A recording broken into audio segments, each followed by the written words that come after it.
Nos tempos modernos, existe a ideia de que é um pequeno e seleto grupo de pessoas que está encobrindo a verdade do resto da sociedade. Os alienígenas têm visitado a Terra, mas ninguém pode saber disto.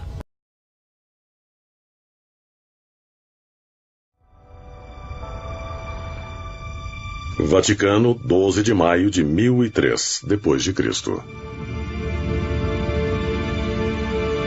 Um dos papas mais polêmicos de todos os tempos, o Papa Silvestre II, encontra-se em seu leito de morte. Ao longo de seus 4 anos como Papa, Silvestre provou ser tanto culto como inovador, tendo promovido o estudo de aritmética e astronomia. Mas havia aqueles que acreditavam que as habilidades científicas do misterioso pontífice foram o resultado dele ter estado em conluio com demônios. Que ele tinha estudado a magia negra. E que ele até tinha construído uma cabeça robótica de onde recebia conhecimento secreto. De acordo com alguns relatos, em seus últimos suspiros, o Papa Silvestre fez uma confissão chocante. Que ele foi envolvido por um demônio mitológico chamado Súcubo.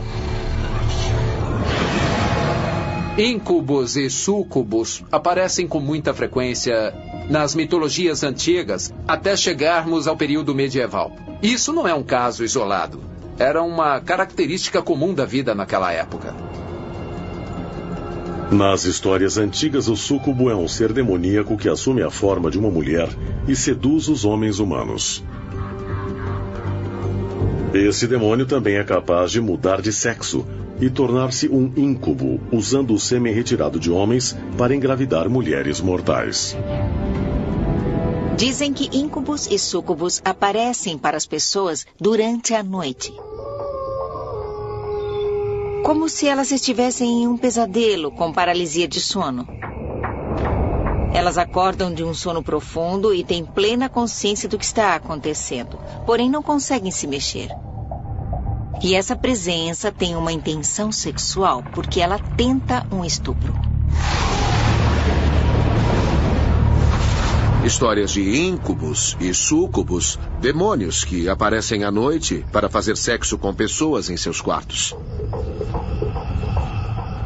Muitas vezes você sente medo, mas não consegue resistir e nem fazer nada a respeito.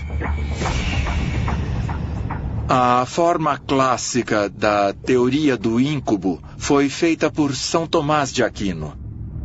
Em várias de suas obras, ele discute a frase filhos do diabo.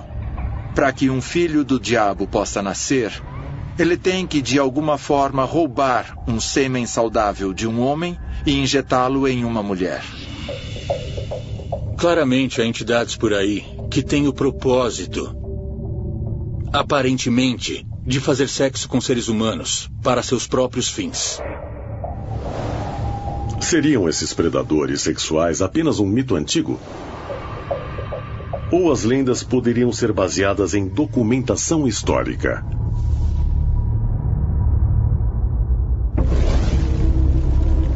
Entre 1480 e 1750, uma estimativa de 50 mil execuções das chamadas bruxas ocorreram como parte da Santa Inquisição. Uma guerra implacável travada pela Igreja Católica contra qualquer pessoa que eles vissem se opondo à lei de Deus. As bruxas eram pessoas que eles achavam que estavam envolvidas em uma conspiração satânica para causar a destruição do cristianismo, a decadência do mundo civilizado.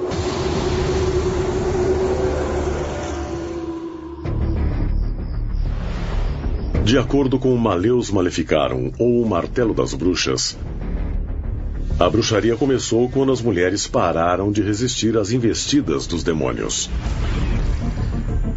As mulheres acusadas de fazer sexo com os demônios foram torturadas até confessarem e revelarem detalhes escabrosos de suas relações sexuais.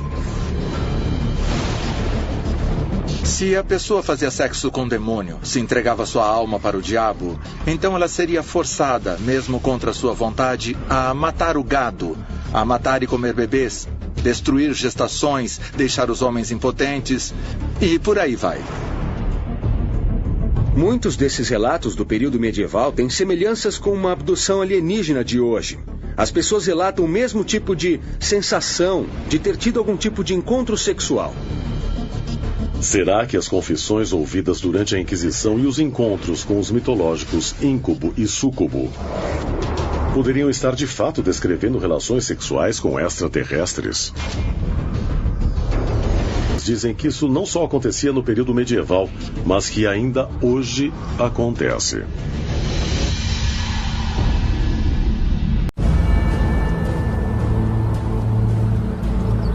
França, ano 1233 de nossa era. O Papa Gregório IX estabelece a Inquisição. Um grupo de instituições da Igreja Católica Romana incumbido de investigar e impedir heresias. Durante os 500 anos seguintes, a Inquisição se espalhou pela Europa Ocidental. Os suspeitos de bruxaria ou feitiçaria eram interrogados, torturados e executados. A maioria queimados numa fogueira. Inclusos entre os alvos desse brutal e sanguinário expurgo estavam cientistas, curandeiros e os praticantes da chamada magia negra. Houve um tempo na igreja em que qualquer tipo de progresso era considerado uma obra do diabo. Então, as coisas eram feitas em nome de Deus para suprimir novos conhecimentos. A ciência sempre foi reprimida pela igreja por medo de mudança do status quo. Historicamente, a Igreja Católica sempre se sentiu ameaçada pelo conhecimento, especialmente da cura e da medicina.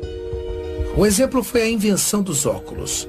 A Igreja ficou enlouquecida com a invenção dos óculos, porque com isso veio a ideia de que o corpo humano era melhorável. Durante a Inquisição, a Igreja Católica fez de tudo para afastar uma série de ideias pagãs da ciência médica, revolucionárias demais na visão dela, que não se coadunavam com a Igreja. Uma das razões de a Igreja lançar a Inquisição foi para eliminar a ligação da pessoa comum com antigos conhecimentos nativos que punham o poder na mão do indivíduo e tiravam o poder das mãos da Igreja. Muito antes do cristianismo já havia curas, e curas absolutamente sobrenaturais, mas as pessoas tinham medo, especialmente os religiosos.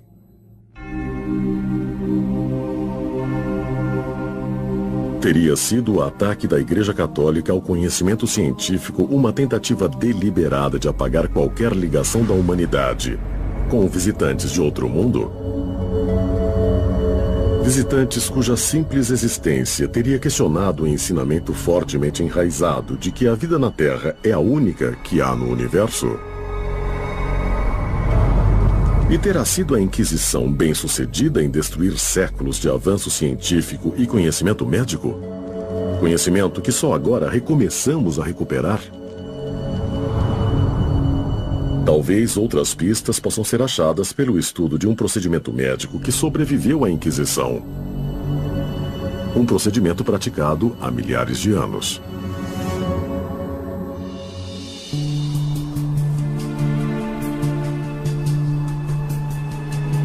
Alpes Italianos, 19 de setembro de 1991.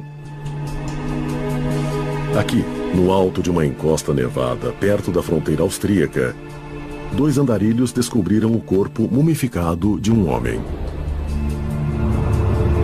Congelado nesse lugar durante estimados 5.000 anos, o corpo, depois apelidado Otzi, foi cuidadosamente examinado e estava tão bem preservado que os cientistas puderam determinar sua idade, como ele morreu e até mesmo o que comeu na sua última refeição. Mas a descoberta mais incrível de todas foram as marcas encontradas nas pernas e nas costas de Otzi. 50 desenhos geométricos que correspondem aos pontos da ciência da acupuntura. A acupuntura é uma modalidade antiga e muito testada de mover energia por uma espécie de sistema de metrô no corpo chamado sistema de meridianos. com cerca de 1000 pontos de tratamento. Todos os pontos têm nomes e muitos fazem referência às estrelas e coisas interessantes que não têm relação com o corpo. A acupuntura, terapia médica que objetiva a energia que os praticantes creem fluir pelo corpo humano, sempre se acreditou tivesse sido desenvolvida na China há cerca de 3.000 anos. As tatuagens achadas na pele dessa múmia da Idade do Bronze sugerem que a acupuntura não era praticada só na Europa e que era praticada séculos mais cedo do que arqueólogos e historiadores achavam possível. Mas como? Talvez a resposta possa ser achada examinando os antigos livros chineses de medicina, chamados Wangdi Neijing, o texto mais antigo que se conhece que descreve em detalhes a acupuntura. O primeiro livro médico escrito há 2.500 anos se chama Wangdi Neijing, Medicina Clássica do Imperador Amarelo. O livro contém todo o sistema e fala de canais e meridianos e de metodologias de tratamento e estratégias. Segundo a mitologia chinesa, um dos primeiros praticantes de acupuntura foi um médico chamado Bian Ke, muitas vezes representado por um pássaro com cabeça humana. Bian Ke é um exemplo lendário de curandeiro que usava de meios sobrenaturais para conseguir realizar seus tratamentos. Aparentemente, ele consumia algumas ervas e, uma vez que ingeria as substâncias, sejam quais fossem, parece que ele podia ver através de paredes e dentro do corpo humano, como uma tomografia ou uma ressonância. A ele creditaram o duplo transplante de coração entre um imperador e uma outra pessoa, de quem ele trocou os corações. E aí você se pergunta, é claro, de onde tiraram esse tipo de ideia? Bian Ke é outro ser extraordinário, descrito como meio humano e meio pássaro. Isso coloca sua figura com Tote e outras divindades também meio humanas e meio pássaros, que deram à humanidade um conhecimento incrível, especialmente em medicina e transformação humana. Seria só coincidência o curandeiro chinês meio homem, meio pássaro, conhecido como Bian Ke, se parecer tanto com a antiga divindade egípcia Thoth, quanto com o deus indiano Dhanvantari? Ou seria possível que os deuses antigos fossem seres extraterrestres, de posse de conhecimentos médicos muito avançados? Eu acredito que a acupuntura é uma ciência que veio dos deuses e que foi dada aos nossos ancestrais. Então, apesar de nós acharmos que a acupuntura esteja ligada a uma cultura específica, eu acho que essa informação no passado foi algo que existiu na humanidade inteira. A medicina sempre teve uma origem divina, o que significa dizer que algum tipo de divindade desceu do céu e deu sua sabedoria de curar pessoas para aquelas culturas em particular. Senão, por que as culturas do mundo inteiro diriam exatamente a mesma coisa? Que o conhecimento foi transmitido a eles por alguém que desceu do céu. Seres extraterrestres realmente deram aos homens primitivos sabedoria médica muito avançada sobre como curar o corpo humano? Sabedoria que, com exceção da acupuntura, foi perdida ao longo dos séculos.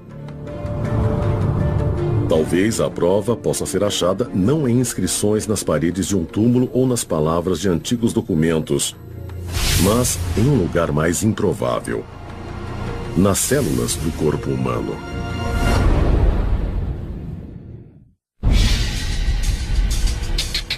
Em 2003, pesquisadores do governo americano anunciaram que tinham completado um dos projetos científicos mais monumentais e importantes da história humana. Após 13 anos de trabalho, eles tinham identificado e mapeado os mais de 20.000 genes do genoma humano, dando aos cientistas uma nova visão do perfil genético da espécie humana. O que não sabemos dos humanos em termos de evolução genética é o que não sabemos de genética como um todo. Por exemplo, não conhecemos a base genética do pensamento, não conhecemos a memória, não temos a menor ideia de como mudanças ocorreram para fazer evoluir o cérebro humano até a funcionalidade que ele tem hoje. Mas pode esse mapeamento resolver o mistério da evolução humana? Ou ajudar a explicar por que os humanos, não como as outras espécies vivas, podem pensar, raciocinar e ter o poder da palavra? Ou porque pode criar arte, música e gastar tempo contemplando as razões de sua própria existência? Foi há mais ou menos 40 mil anos que se deu uma mudança radical no comportamento humano. Nossa estratégia de caça melhorou. Nossas ferramentas e armas melhoraram. Foi como se ligassem o botão de alguma faculdade represada do cérebro e da imaginação humana. Será possível que a repentina evolução humana, de animal primitivo a ser consciente, se deva a intervenções extraterrestres? O nosso DNA foi artificialmente mudado por extraterrestres.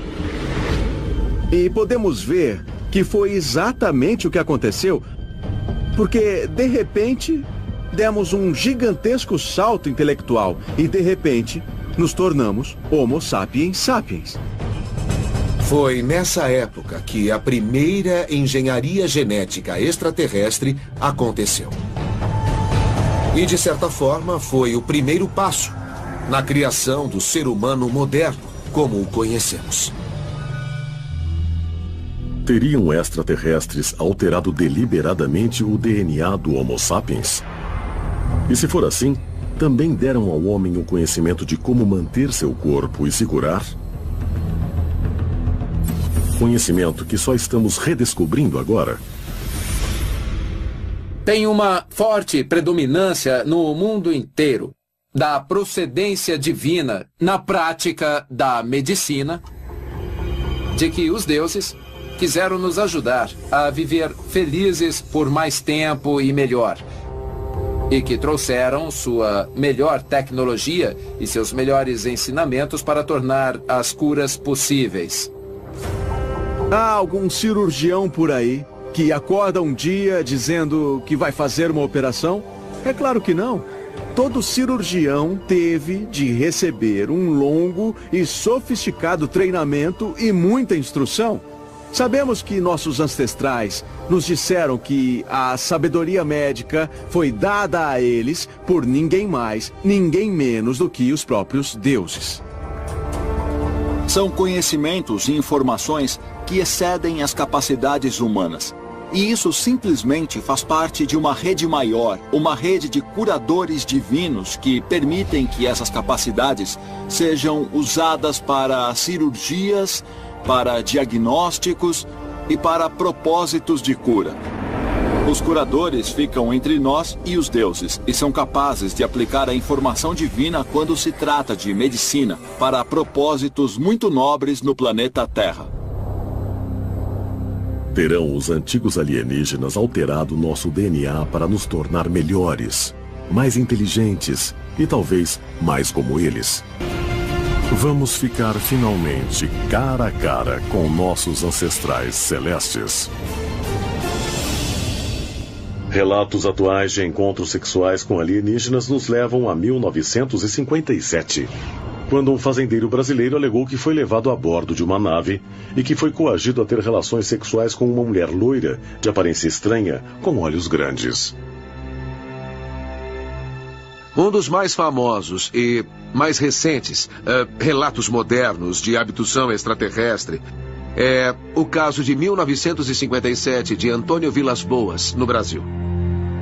Ele afirmou que um disco voador pousou na fazenda dele, num lugar remoto, e ele foi levado a bordo. E, enquanto estava lá, ele teve um encontro sexual com uma mulher extraterrestre. Esse é um dos primeiros casos de abdução e o mais interessante, pois precedeu todos os outros e só ficou conhecido anos depois. Então não se pode dizer que Antônio Vilas-Boas teve essas ideias lendo histórias sensacionalistas. Alguns anos mais tarde, em 1961, Betty e Barney Hill de Lancaster, New Hampshire, relataram um incidente de abdução famoso, onde eles foram colocados nus em mesas de exames e receberam sondas do que eles descreveram como alienígenas cinzentos, que extraíram amostras de óvulos e de esperma. Existem muitas histórias como essa para alguém simplesmente descartá-las dizendo: peraí, todas essas histórias são inventadas. Eu, pessoalmente, acho que muitas histórias de abduções são falsas, porque as pessoas querem atenção, elas querem ser ouvidas. Mas, ao mesmo tempo, sugerir que todas essas histórias sejam uma farsa é demais. O que nós estamos vendo é uma clara relação entre relatos de abdução extraterrestre dos dias de hoje e o que nós de fato vemos no período medieval. Há semelhanças notáveis nessas histórias.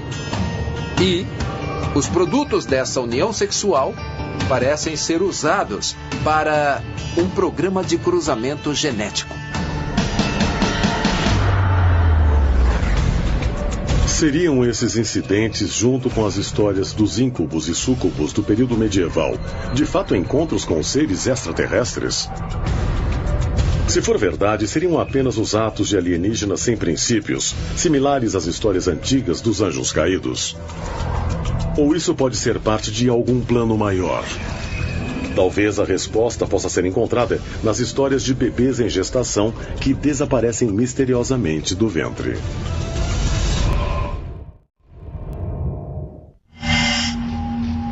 Sydney, Austrália, julho de 1992.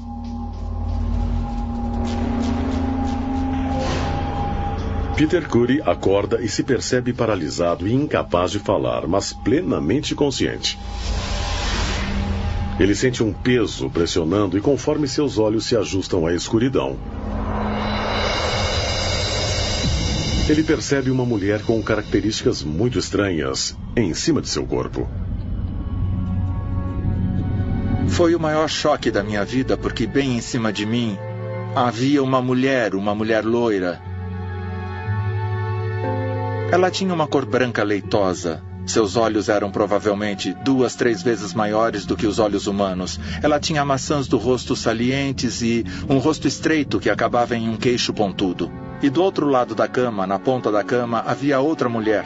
Uma mulher de aparência asiática. Então ela, a mulher loira, toca em seu estômago e aponta para o céu.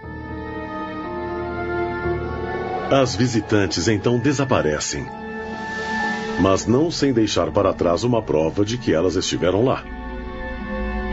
Um fio de cabelo loiro.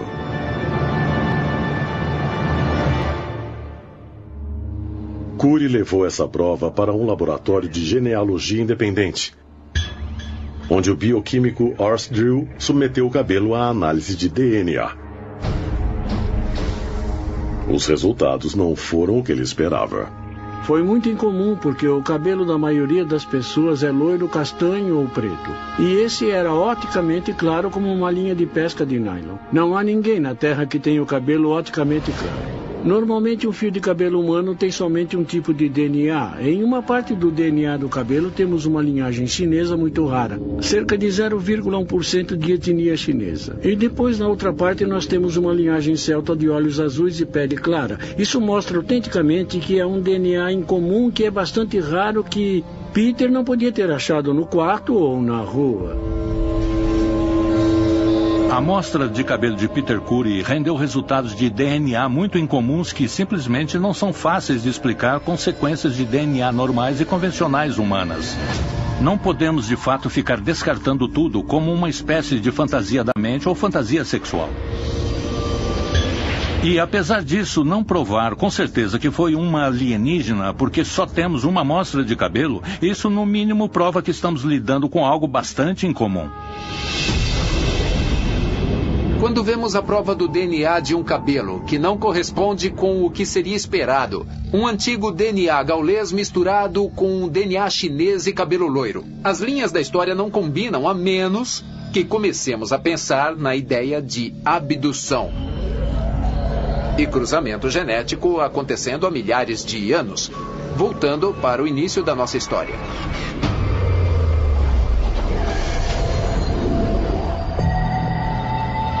Será que a sequência de DNA incomum encontrada na amostra de cabelo é uma prova de que Peter Curry realmente teve um encontro com seres de outro mundo? E se for verdade, o que eles querem? Parece que os extraterrestres têm vindo para a Terra já faz muito tempo e estão tendo relações sexuais com os seres humanos. E a razão disso seria para manipular o nosso DNA, nos tornando uma raça mais refinada em relação ao que nós somos hoje. E nós ainda temos que passar por uma certa evolução. Será que há outra coisa mais hedionda por trás de tudo isso? Que é... vamos acabar com os terráqueos e então trazer essa nova raça que podemos controlar? Na minha opinião pessoal, estamos vendo extraterrestres cruzando com os seres humanos como parte de uma troca entre famílias que existem há muito tempo. A família humana vai muito além da vida na Terra. Seres humanos extraterrestres podem estar vindo aqui para reabastecer seu suprimento de genética. Pode ser literalmente uma questão de vida ou morte para eles. Quando me perguntam se existe um propósito sexual alienígena ou se existe alguma coisa que possamos fazer para detê-los, bom, se esse propósito realmente existe, eu tenho más notícias para você. Não podemos fazer nada. Será que os extraterrestres estão realmente cruzando com os humanos para realizar um propósito alienígena secreto?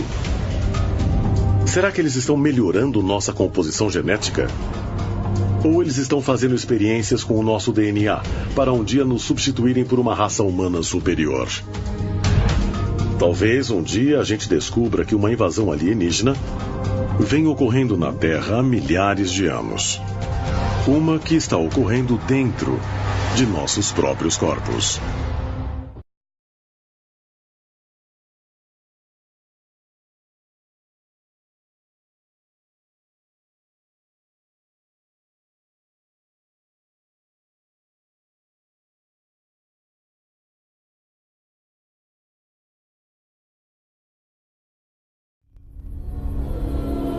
Centro do Arizona. A Floresta Nacional Apache State Reefs, 5 de novembro de 1975. Às 6:30 da manhã, uma luz brilhante de repente aparece no céu no centro das montanhas do Arizona. 6 trabalhadores do Serviço de Floresta americano estão indo para casa após um dia de trabalho e viram um grande disco prateado andando pelo céu. Era liso como vidro, mas brilhava e refletia ao mesmo tempo. Tinha uma aparência poderosa e era simplesmente incrível. O raio de energia me atingiu. Eu senti como se tivesse sido atingido por algo real. Como uma explosão física, mas sentido como se fosse um tipo de choque elétrico ao mesmo tempo. Walton basicamente foi tomado por essa luz que cegava. A equipe saiu rapidamente da área e daí pensamos que é melhor a gente voltar. Sabe, tínhamos que pegar Travis. Voltamos e eu não sei o que era esse objeto, mas tinha ido embora e ele também tinha sumido. De acordo com Travis Walton, o misterioso raio de luz deixou-o inconsciente. E quando ele acordou, ele estava em uma sala cercado por seres estranhos. Eu estava olhando direto para o rosto dessa criatura. Essas pequenas criaturas eram humanoides, mas tão diferente dos humanos que era aterrador. E eu dei um pulo. Era horrível. Era como se eles olhassem dentro de mim. As equipes procuraram em todos os lugares pelo trabalhador desaparecido. Mas só depois de 5 dias, Walton reapareceu numa cidade vizinha. Eu estava deitado, com o rosto virado para o chão, lá fora, no escuro, e havia uma luz acima de mim. E eu vi a parte inferior de uma nave se fechando no céu. Homem do Arizona desaparece em um raio de luz. Quando os detalhes do contato imediato de Travis Walton foram revelados às autoridades, eles disseram que o desaparecimento do jovem homem seria devido a uma possível brincadeira. Mas os pesquisadores dizem que o caso de Travis Walton é uma das histórias de abdução mais características já registradas. Histórias sobre encontros com alienígenas, abduções em diferentes regiões são tão antigas quanto a espécie humana. Uma coisa enigmática já acontecia conosco e com os nossos ancestrais. E quando vemos relatos de abduções modernas, descobrimos que eles são parecidos.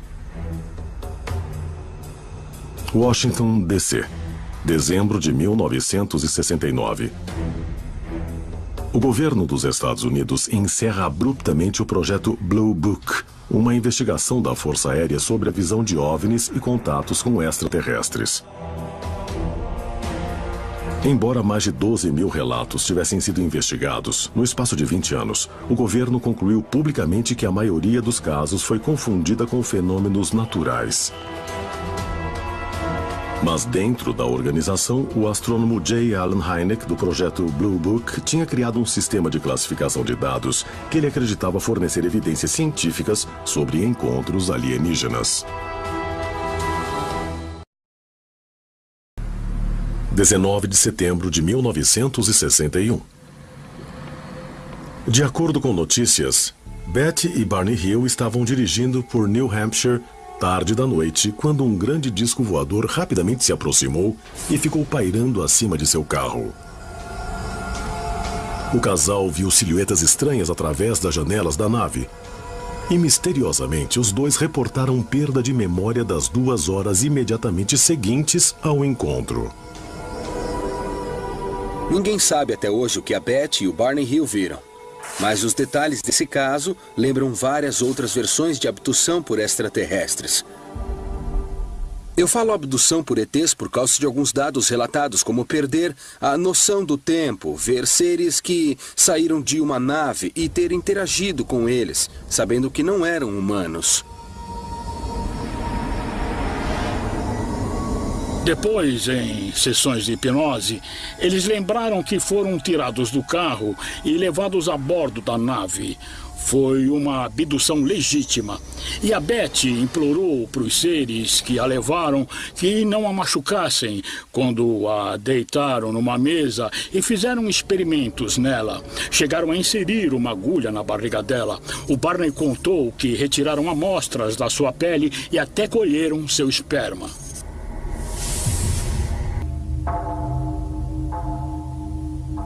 Os Hills foram o primeiro caso documentado de abdução por alienígenas da era moderna. Mas não foi o último. Desde os anos 60, houve muitos outros relatos similares, incluindo o de Kim Carlsberg, uma fotógrafa que em 1988 alegou ter sido abduzida por alienígenas Grey no meio da noite. Eu morava em frente à praia, em Pacific Palisades. Eu andei até a janela e vi uma luz no horizonte que nunca tinha visto antes. Morei perto da praia a vida inteira e sabia que não era um barco, que não era uma estrela. Fiquei olhando para a nave e quando eu percebi, ela foi bem rápido para o meio das estrelas e desapareceu. Aí eu fui para a cama, como sempre. Mas acordei no meio da noite e percebi que não estava mais na minha cama. Eu estava nua e estava paralisada. Os seres que eu vi tinham cerca de 1,10 m. Eles estavam nus, eram meio brancos. Não eram cinza, tinham cabeças enormes, olhos pretos enormes e corpos bem pequenos. Existem muitas histórias de Greys levando humanos para suas espaçonaves e até de inseminações com material reprodutivo alienígena. Mulheres dizem que conceberam bebês híbridos de humanos com ETs e que tiveram os fetos removidos de seus corpos para que eles se desenvolvessem em naves alienígenas. Em alguns casos, elas dizem que voltaram até a nave e conseguiram ver esse bebê híbrido. Eu fui usada para extração de DNA. Fizeram crianças híbridas, com meus óvulos combinando com o DNA deles e o esperma deles. Eu recebi um implante de um feto alienígena e eles deixaram o feto no meu corpo por alguns meses. Depois me levaram de novo e removeram o feto. Aquilo foi horrível, foi assustador. Não é possível ter tanta gente dizendo que foi abduzida e não existir alguma possibilidade de verdade nisso. Eu acho que está acontecendo. Não sei se esses ETs têm algum programa de hibridização, se estão pensando que trazer esses híbridos para o nosso planeta algum dia, quando o ambiente mudar. Mas, na minha opinião, alguma coisa muito estranha aconteceu com as pessoas que alegam que foram abduzidas. Existe uma superabundância de testemunhos de várias pessoas que dizem que lembram desse tipo de criatura e de terem sido levadas por elas. Seria o ser humano realmente o produto de uma manipulação genética feita por visitantes extraterrestres? E foram nossos ancestrais algum tipo de criatura híbrida, humanoide, reptiliana? Eugene, Oregon, 1982. Wes Penry acordou em seu quarto se sentindo paralisado e completamente gelado. Ele viu o que descreveu como uma criatura horrível dentro do quarto. Verde, sem cabelos, extremamente musculosa e com olhos vermelhos flamejantes. Wes ficou aterrorizado até que a criatura desaparecesse do seu quarto.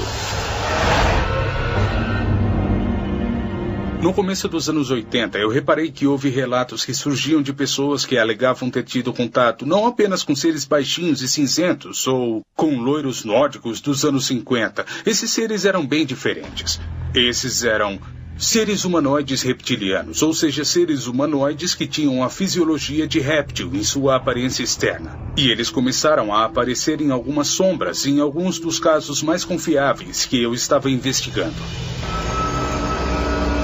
Eu conheço vários casos em que a pessoa acordou no meio da noite, meio que congelada na cama, incapaz de se mexer, vendo essas criaturas de mais de 2 metros de altura, de aspecto reptiliano, pairando sobre a cama. E cada uma das pessoas que deu esse relato teve a sensação de completo pavor, de ódio. Agora, você pode, eu acho, argumentar que a pessoa fica tão apavorada que ela deduz que os répteis são hostis. Esse é um ângulo interessante de se observar. Talvez eles só parecessem bravos, parecessem amedrontadores, e a pessoa presumiu que de fato eles fossem, mas talvez não. É muito possível que isso esteja acontecendo aqui, que um grupo supervisione o planeta Terra. Esse poder superior no universo que monitora coisas na Terra. Então isso vai ao encontro da ideia de que nós estamos num projeto em andamento de espécies extraterrestres. Eles estão aqui para observar sua criação. Washington, D.C., 1900.